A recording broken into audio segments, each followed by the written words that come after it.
오늘 우리에게 주시는 하나님 말씀을 봉독합니다. 신약성경 고린도후서 5장 16절 17절 말씀입니다. 고린도후서 5장 16절 17절 291쪽입니다. 신약성경 291쪽. 자, 우리 한 목소리로 봉독합니다. 그러므로 우리가 이제부터는 어떤 사람도 육신을 따라 알지 아니하노라. 비록 우리가 그리스도도 육신을 따라 알았으나 이제부터는 그같이 알지 아니하노라. 그런즉 누구든지 그리스도 안에 있으면 새로운 피조물이라. 이전 것은 지나갔으니 보라 새 것이 되었도다. 아멘. 하나님의 은혜가 여러분들과 함께 하시기를 바랍니다. 그리고 함께 하셨습니다. 이제 한 해가 끝나는 날이죠. 근데 우리는 걱정할 게 없습니다. 새 날이 있기 때문입니다. 지난주에는 성경 본문 누가복음 2장 15절에서 20절 말씀을 통해서 신중과 결단이라는 제목으로 말씀 전했죠. 목자들이 천사를 통해서 전해진 거룩한 기쁨의 소식, 예수 탄생의 소식을 듣게 되고 빨리 가서 마리아와 요셉과 구유에 누인 아기를 찾아가서 보고 천사들이 자기에게 이 아이에 대해서 말한 것을 전하는 사명을 감당했어요. 마음의 목자들은 그 본고 소리나 하나님께 영광과 찬송을 돌리며 집으로 돌아가죠. 그 속에서 깨닫는 말씀은 하나님의 구원의 계획은 신중한 사람을 통해 이루어 가신다 라는 말씀이었습니다. 신중하다는 것은 개역 한글판에선 근신하다라는 제목으로 번역이 됐습니다. 그런데 마리아는 목자들이 전하는 천사들의 모든 말과 찬양을 마음에 새기어 생각합니다. 하나님은 또한 요셉에게 전했지만 요셉도 신중하게 자신의 모든 것을 정리해 가려고 할 때 하나님의 거룩한 음성을 듣게 되죠. 하나님은 신중한 신앙심을 가진 사람들을 통해 구원의 역사를 이루어 가셨다는 사실입니다. 두 번째는 하나님은 믿음의 결단력으로 행동하는 사람을 쓰신다는 겁니다. 우리 행동은 신중해야 되겠죠. 그런 확실한 믿음이 생기고 분명한 결단이 있다면 거기에 따르는 결단력 있는 행동이 필요합니다. 결단력 있는 행동은 미루지 말고 즉시 하라는 거죠. 하나님 말씀을 인정하고 고백하는 믿음의 신실함은 결단력이 필요합니다.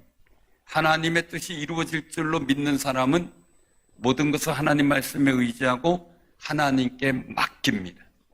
사랑하는 성도님들, 우리 교회가, 우리 성도님들이 하나님의 구원의 역사에 쓰임받는 신중하고 신속한 영적 결단력이 있는 신앙이 되기를 위해 기도해 주시면 감사하겠습니다.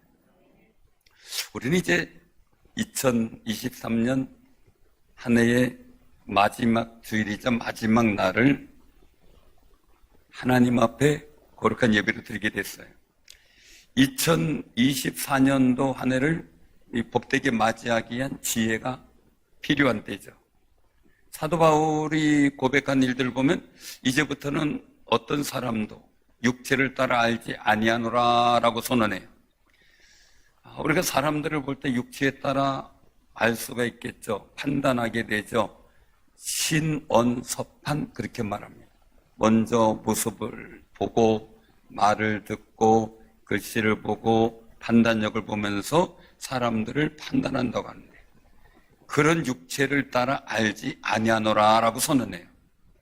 육체를 따라 아는 사람에 대해서는 에베소 2장 2절 3절에서 말씀하는데 육체의 사람은 어떤 모습이었느냐? 그때 너희는 그 가운데 생하여 이 세상 풍조를 따르고 공중 권세 잡은 자, 즉 사단을 따랐다라는 겁니다. 예수 믿기 전에는 우리도 다 그 가운데서 육체 욕심을 따라 지냈고 육체와 마음이 원하는 것을 하면서 살았기 때문에 다른 사람들과 같이 본질상 진노의 자녀였다라는 것이 육체의 사람으로 보여지는 결말입니다. 육신을 따라 보면 죄 아래 하나님께서 보실 때 진노의 자녀라는 거예요. 진노의 자녀. 사도 바울 자신 스스로도 그랬지요. 그래서 로마서 7장 14절에 말씀하셔요. 우리가 율법은 신령한 줄 알거니와 나는 육신에 속하여 죄 아래 팔렸도다 라는 이 말씀은 우리의 비참한 인생의 현 주소를 말씀해 주고 있어요. 육신에 속하여 죄 아래 팔린 존재, 하나님의 진노 가운데 있을 수밖에 없는 존재, 그렇게 육신으로 알 수밖에 없는 존재에게 오늘 사도 바울을 통해서 오늘 17절 말씀은 우리에게 큰 희망과 도전을 줘요. 왜냐하면 그런즉 그리스도 안에 있으면 새로운 피조물이라 이전 것은 지나갔으니 보라 새 것이 되었도다 라는 거예요. 아주 귀하고 놀라운 선언이에요. 그리스도 안에 있으면 새로운 피조물이라는 거예요. 새로운 피조물이라는 것은요, 새로운 창조물의 의미를 갖는데 아담의 죄의 영향을 받지 않고 하나님의 심판의 대상도 아닌 존재, 하나님의 자녀로서 천국 시민이 되고 저주가 아닌 주의 복을 누리는 거룩한 존재로 변화되었다는 거예요. 근데 우리 스스로가 내가 변화된 존재라는 사실을 모르고 산다는 게 문제인 거죠. 그러면 참 안타까워요. 부모님의 사랑을 충만히 받은 자녀들이 부모님이 사랑해 주는 것을 잘 모르면 속상하잖아요. 마음이 속상하잖아요. 예수님께서는 우리를 새로운 변화된 존재, 즉 새로운 피조물이 되게 하기 위해서 십자가에 죽으셨어요. 그래서 오늘 15절 말씀 속에서 보면 우리 같이 한번 봉독하죠. 15절을 그가 모든 사람을 대신하여 죽으심은 살아있는 자들로 하여금 다시는 그들 자신이 위하여 살지 않고 오직 그들을 대신하여 죽었다가 다시 살아나신 이를 위하여 살게 하려 함이라 라고 말씀하셨어요. 한 사람이 모든 사람을 대신하여 죽으셨어요. 모든 사람이 죽은 것이다 라는 겁니다. 사랑하는 성도님들, 우리는 꼭 기억하시길 바랍니다. 내가 하나님의 심판으로 진노를 받아 죽을 것을 예수님께서 대신 죽으셨어요. 그리고 예수님 부활하신 것처럼 우리도 영생을 얻고 다시 살게 되는 소망을 가지게 된 변화된 존재예요. 그런데 우리 스스로만 그걸 자꾸 잃어버리며 살 때가 있습니다. 우리 꼭 기억하시기 바랍니다. 우린 주 안에서 소망 있는 사람이에요. 우린 주 안에서 거룩하게 된 변화된 존재임을 확신하시길 바랍니다. 그래서 예수님을 영접하고 나의 구주로 고백함으로 믿는 사람은 새로운 피조물이 됐다는 기쁨과 즐거움 속에 살아가요. 세상이 주는 어려움과 아픔에 낙심하지 않아요. 천국을 바라보며 하나님께서 부어주실 거룩한 은혜를 소망하기 때문이죠. 이 믿음의 눈으로 새해를 바라보면서 앞으로 전진하고 거룩한 삶을 살아가는 귀하고 복 있는 삶이 되시기를 바랍니다. 그러기 위해서 우리 마음의 눈이 밝아져야 돼요. 등불이 어두우니까 헤매더라고요. 그 별거 아닌 것 같은 등불인데 켜지지 않으니까 엄청 불편하더라고요. 여러분들의 마음에 등불이 밝아지기를 바랍니다. 그러기 위해서는 첫 번째는 관점이 바뀌기를 우리가 기도해야 됩니다. 관점이 바뀌어야 됩니다.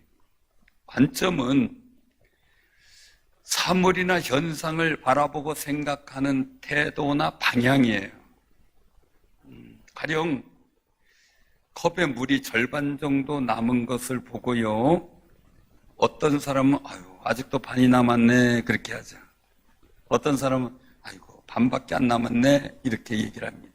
물론 성향에 따라 달라요. 물을 많이 못 마시는 분은 아직도 반이나 남았어 이러겠죠.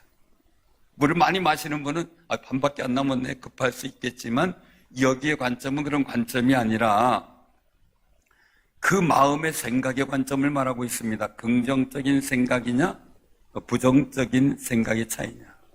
요즘 얘기를 하면 쌀떡 얘기하면 잘 이해가 안 되고 젊은 세대는 잘 모를 거예요. 옛날은 정말 봉다리 쌀을 사다가 쌀떡에 넣어놓고 그걸 먹으면서 아이고 얼마 안 남았네 하는 그런 경우가 있었죠. 그래서 긍정적인 마인드는 아주 한 컵이나 남았네 이러지만, 부정적이면 한 컵밖에 안 남았네 어떻게 하지? 근심하게 된다는 거예요.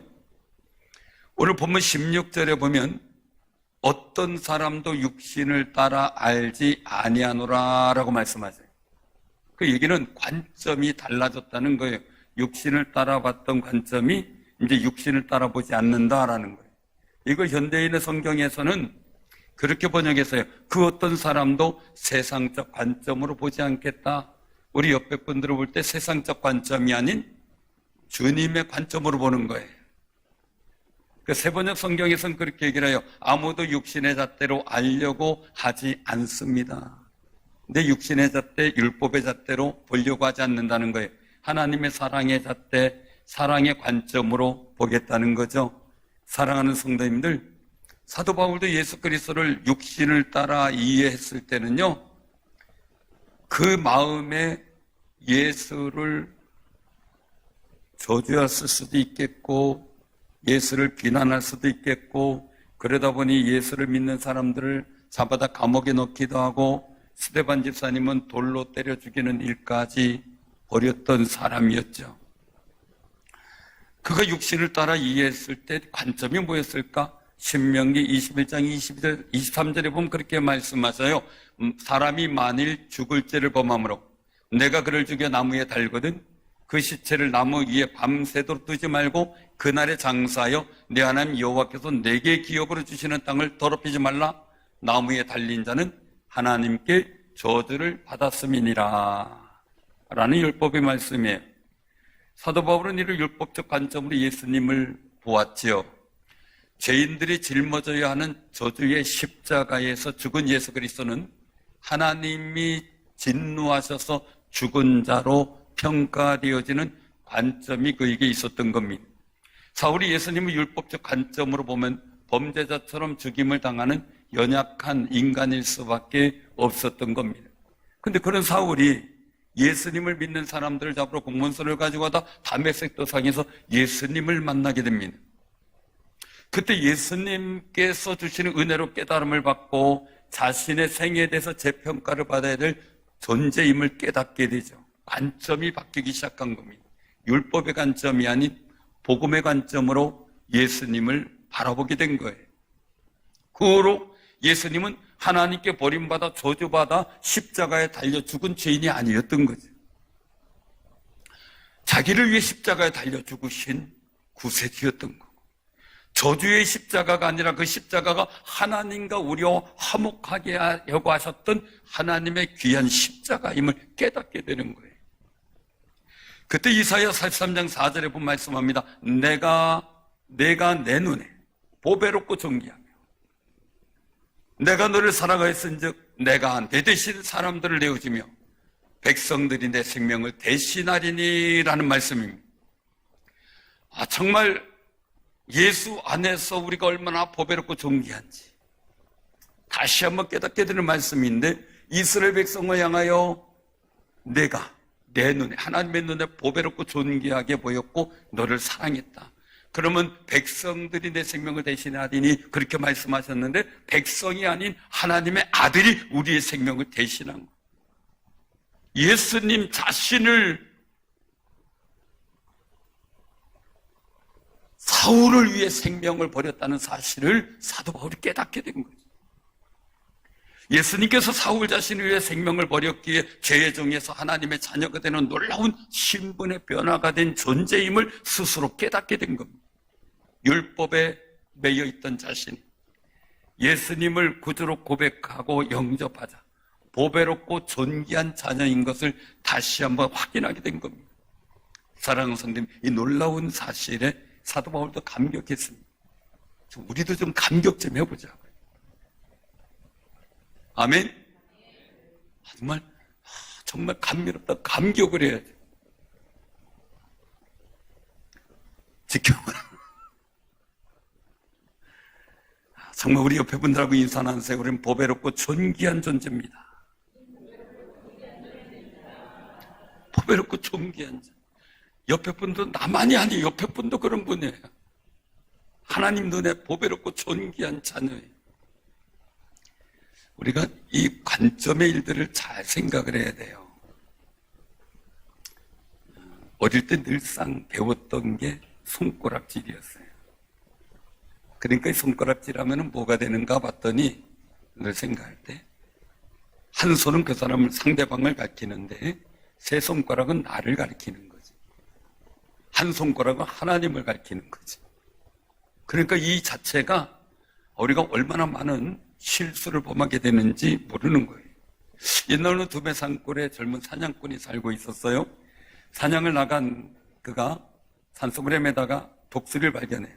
그 독수리를 향해 활을 겨누고 있는데 그 독수리는 자기를 향해 활이 겨눈 것도 모르고요. 어딘가를 떨어지게 보고 있어요.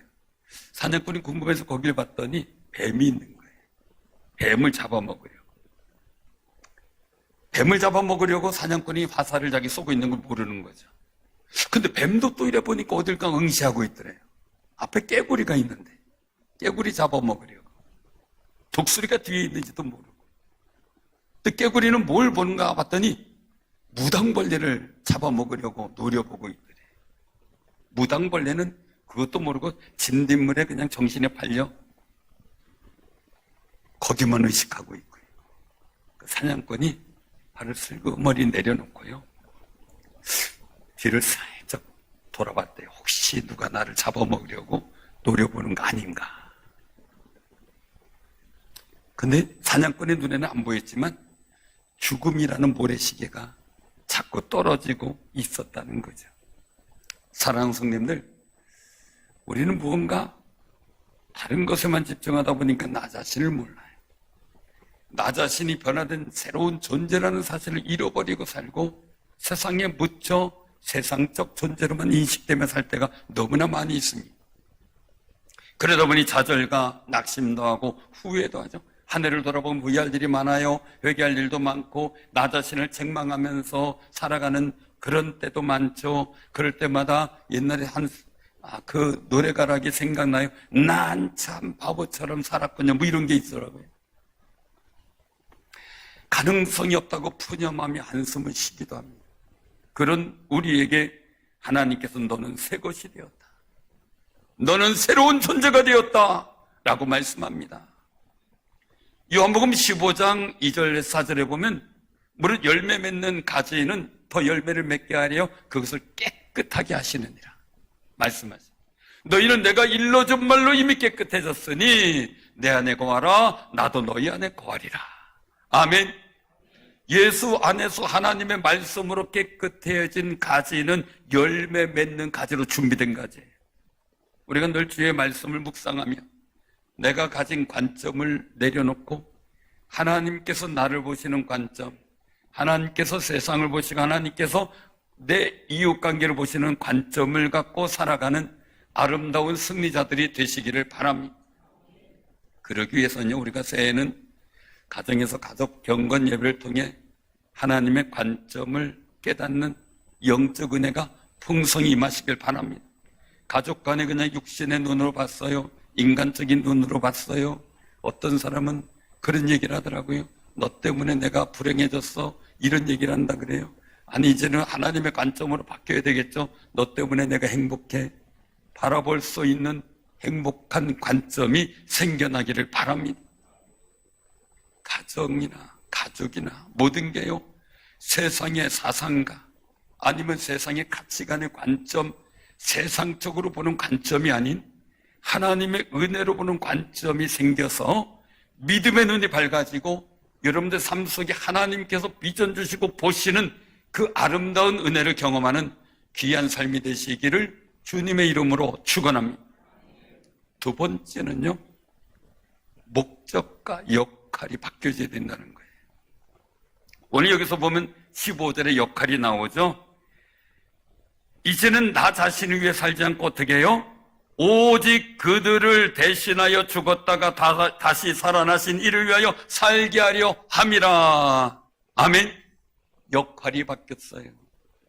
나 자신을 위한 게 아니라 주를 위해 사는 것이 인간의 행복으로 가는 아름다운 지름길이라는 거죠.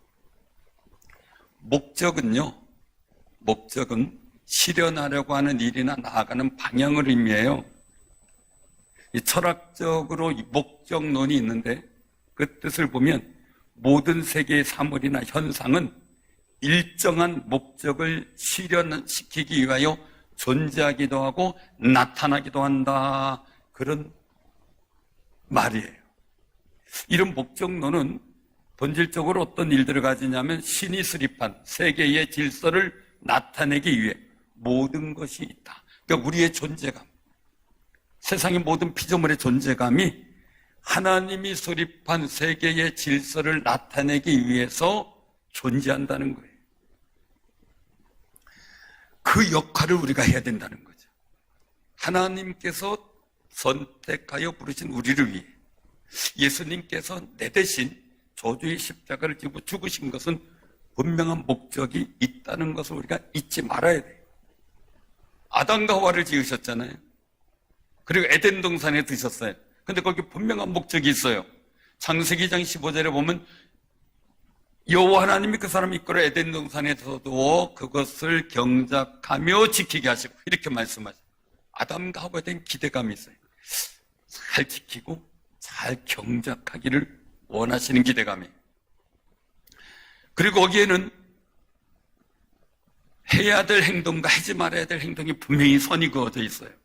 창세기 2장 16절 17절에 보면 동산 각종 나무의 열매는 내가 임으로 먹되 선악을 알게 하는 나무의 열매는 먹지 말라 하고 정해 주셔요. 그런데 아담과 하와는 하나님이 주신 목적을 상실해버려요. 하라는 것은 안 하고 하지 말라는 것만 하는 행동을 보인 상황이 됐어요. 전엔 주님과 하나님과 동행했던 그들이었는데 말이죠. 우리도 조심해야 돼요. 어느 순간에 하지 말라고 하면 기분이 나빠질 때가 있어요. 우리가 정말 조심해야 될 모습이죠. 그때 아담과 하와가 하나님이 세우신 목적을 상실해버리죠. 거기서 생겨난 죄로 인해 사망과 저주의 문제가 생겼어요. 그리고 예수님께서는 십자가와 부활로 그 문제를 해결해 주신 겁니다. 아담과 하와는 하나님의 목적을 이루는데 실패했지만 세상에 오신 예수님 하나님의 목적을 이루기에 십자가에 죽으시기까지 순종하면서 하나님의 목적을 이루셨어요. 그 예수님을 위해 하나님은 부활의 역사와 하나님 보좌 우편에 앉는 거룩한 영광의 자리를 예비해 놓으신 거죠. 사랑하는 성도 우리 꼭 기억하시길 바랍니다. 우리에게도 에덴 동산이 있어요. 여러분들 가정이 에덴 동산이고 여러분들 사업체가 에덴 동산이고요. 또 예수 그리스도의 몸인 이 교회가 에덴 동산이에요. 여러분들의 자녀가 있는 그 가정이 에덴 동산이 되도록 지키고 경작해 아름답고 귀한 삶이 되시길 바랍니다. 하나님이 기뻐하시는 모습으로 하나님이 원하시는 목적을 이루어가는 일들, 지금이 힘들고 어려워도 우리는 예수 그리스도 안에서 새롭게 변화된 존재예요. 그러니 주께서 주시는 능력으로 말씀으로 깨끗하고 거룩하게 된 가지기 때문에 우리는 거룩한 열매를 맺을 준비가 되어 있는 사람들인 줄로 믿으시기를 바랍니다. 하나님은 우리를 예수 안에서 택하여 부르셨어요. 그러니 우리가 기억해야 될 것이 있는데 우리 눈이 바뀌어야 된다는 거예요. 남편을 볼 때, 아내를 볼 때, 가족을 볼 때, 자녀를 볼 때 말이죠. 베드로전서 2장 9절 10절에서 보면 먼저 10절에 너희가 전에는 백성이 아니더니 이제는 하나님의 백성이요 전에는 긍휼을 얻지 못하더니 이제는 긍휼을 얻은 자니라. 우리의 변화된 존재를 분명히 말씀하세요. 그 저만이 아니에요. 우리 가족들, 나와 함께 있는 사람들도 변화된 존재예요. 그럼 우리도 어떻게 해야 돼? 이제는 하나님의 백성을 인정하고 우리도 긍휼히 여길 줄 알고 그리고 또한 사랑할 줄 아는 아름다운 역사를 만들어가는 삶이 되시길 바랍니다. 그러면서 이어서 말씀하시는 부분 속에서 하나님께서 우리를 부르신 목적을 말씀하시는데요. 이는 너희를 어두운 데서 불러내어 그의 기이한 빛에 들어가게 하신 이의 아름다운 덕을 선포하게 하려 하심이라. 이 덕을 선포하는 두 가지. 하나는 내가 얘기를 하는 거죠. 자랑하고 간증하는 거죠. 두 번째는 나의 삶의 행동을 보고 저절로 그렇게 살아가는 삶의 소망을 얘기할 때 왜 그렇게 살아가는지 이유를 물어볼 때 내가 믿는 하나님이 나를 사랑하셨고 당신을 사랑하기에 내가 이렇게 살아갑니다 고백할 수 있을 정도의 덕을 선포하는 아름다운 모습이 우리 삶 속에 나타나기를 바랍니다. 항존직분자들과 재직들은요, 교회를 세우고 부흥시키는 신앙생활이 하나님이 주신 직분에 마땅한 목적에 부합되도록 잘 감당하는 아름다운 삶이 되시기를 바랍니다. 우리가 하나님의 부르심의 목적에 부합된 신앙을 살아가는 그런 변화된 존재로서 살아가려면요, 인생을 잘 해석하는 능력이 있어야 돼요. 인생을 잘 해석하는 능력. 흔히 얘기를 하기를 꿈보다 해몽 그러잖아요. 꿈보다 해몽. 하와를 유혹한 뱀은요, 선악을 알게 하는 과실나무를 두신 하나님의 목적을 오해하도록 해석을 해줘요. 저거 먹으면 너희들이 하나님과 같아질까 봐 못 먹게 하는 거야. 그러자 그 하와가 섭섭한 생각이 들어요. 오해가 된 거죠. 서운한 감정이 생겨요. 그러다 보니까 먹음직 보암직 그래요. 만약에요, 마귀가 말한 것이 하나님의 의도였다면 하나님이 창조를 안 하셨거든요.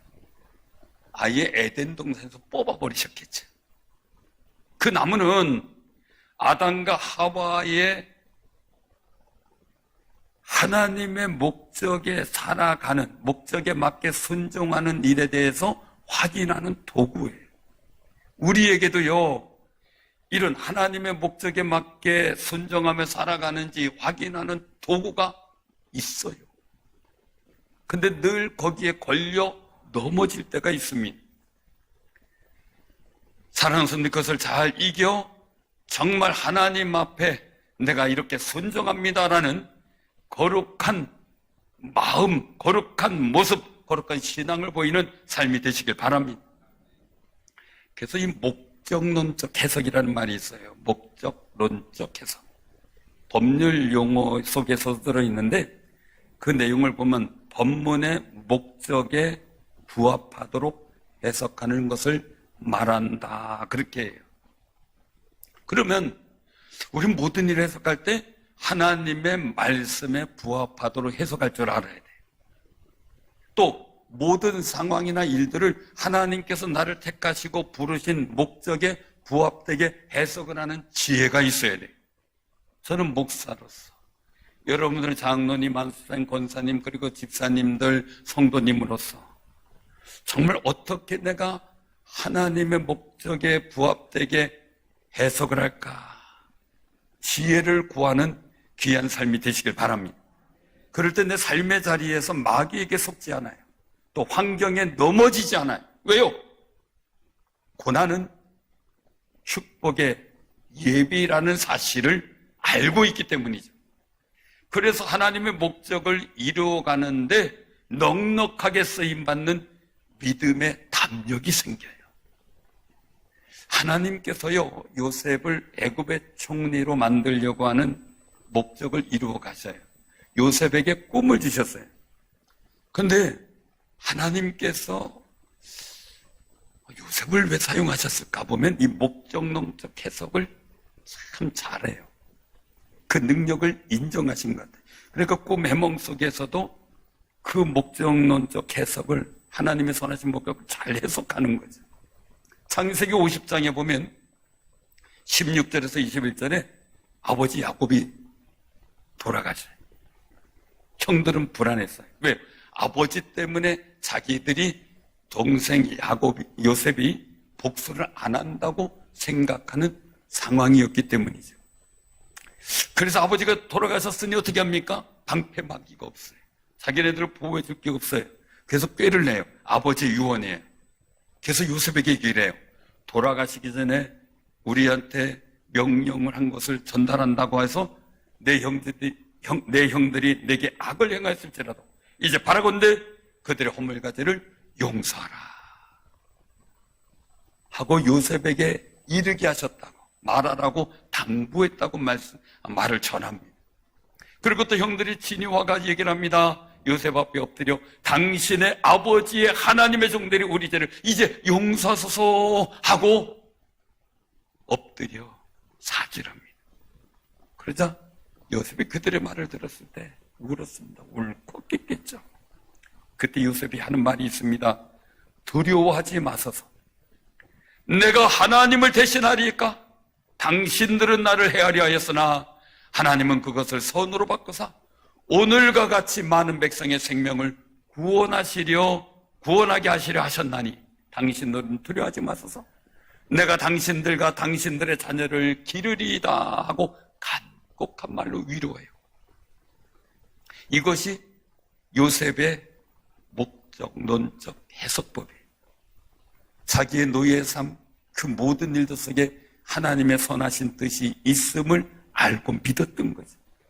그 목적론적 해석법이 온 형제와 가족이 화목하게 했고 야곱 가족을 번성하게 해서 하나님의 약속대로 이스라엘 민족을 이루게 하신 겁니다.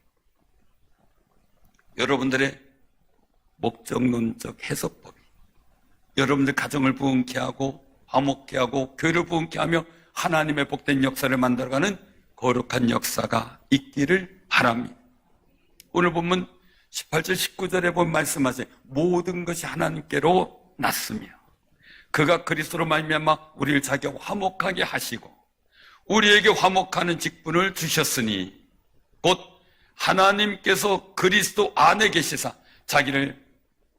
세상을 자기와 화목하게 하시며 그들의 죄를 그들에게 돌리지 아니하시고 화목하게 하는 말씀을 우리에게 부탁하셨느니라. 사랑하는 성도님들, 하나님과 먼저 화목하시기 바랍니다. 하나님의 부르심의 목적에 합당하게 살아가는 거죠. 우리가 또한 하나님 앞에 변화된 새로운 존재들로서 서로를 화목하게 하며 귀히 여기는 아름다운 삶이 되시길 바랍니다.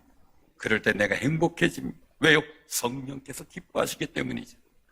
우리 중재상일교회도 우리 사랑하는 성도님들 가족도 또한 산업도 화목함으로 번성하게 되는 하나님의 목적을 이루어가는 변화된 존재로서의 가치를 그 존재의 아름다운 존재감을 마음껏 나타내는 새해를 맞이하는 삶이 되시기를 바랍니다. 우리 스스로 마음에 정리해 봅시다. 내가 어떤 사람이라는 걸 다 알고 있습니다. 부족하고 연약하다는 거 다 느끼고 있고 속상한 것도 있고 후회도 되고 내가 이렇게 살았나? 내가 이거밖에 안 되나? 하는 스스로 비하감도 가질 때도 있습니다. 그런데 주님은 그런 나를 부르셔서 예수 그리스도를 통하여 우리를 보배롭고 존귀한 자녀라고 칭하시고 우리를 변화된 존재라고 말씀해 주신 겁니다. 하나님과 화목할 자격이 전혀 없는 우리에게 예수 그리스도는 값없이 자신의 생명을 내어주셔서 하나님과 우리가 화목하게 만들어 주셨습니다. 사랑하는 성도님들, 하나님과 화목한 일들을 우리가 점점점 가까이 해 나갈 때 우리의 변화된 존재감이 다시 한번 내 마음에 확신되어지고 세상을 향하여 믿음의 담대함이 서는 놀라운 역사가 있을 줄로 믿으시길 바랍니다. 하나님은 우리에게 그러길 바라고 있습니다. 우리 모두는 하나님 앞에서 변화된 존재라는 사실을 자각하고 주님 앞에 감사하고 찬양할 때 하나님은 기뻐하실 겁니다. 그리고 우리가 세상을 바라볼 때도 세상의 관점이 아닌 내 육신의 관점이 아닌 모든 일들 속에 하나님의 관점을 가지고 우리가 모든 것을 두루두루 살펴볼 때 화목의 목적을 이루어 가시는 하나님의 거룩한 목적에 부합한 삶이 되어 하나님의 칭찬과 상급받는 거룩한 은혜 속에 주의 나라에 넉넉하게 들어가는 변화된 존재로서의 자부심을 갖게 될 줄로 믿으시길 바랍니다. 그 거룩한 은혜가 여러분들 삶 속에 함께하기를 주님의 이름으로 축원합니다.